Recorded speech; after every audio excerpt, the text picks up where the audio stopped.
新闻一开始，先来关心台南有一个2岁外查甫囡仔，规身躯是全伤，送送去病院了后不幸休克死亡，那是去服液态可毒。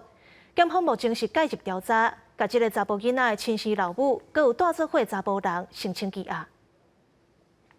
查甫人行出电梯，赶紧要甲查甫囡仔送病院，边仔阁有一个查某囡仔倒咧，一家伙仔4个人骑机车要赶去病院。在这中间有发现他身上包括头部身体还有四肢都有淤青然后有伤口。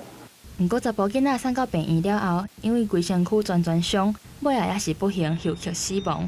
病院怀疑查甫囡仔是互人苦毒才会死的，就赶紧通报警方。若检方也伫第一时间介入，发现了后，针对查甫囡仔的老母和带做伙的查甫人，甲法院申请羁押。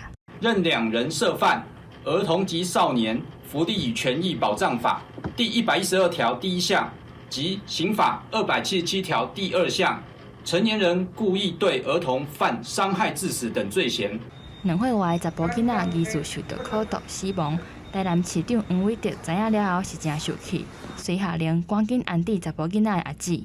我们会马上依法做适当的处理。那因为这个事情已经由台南地检署全权侦办中，在行政上我们来尽量做安置。几啊个月拢无看，我有烦恼，我讲，恁儿子。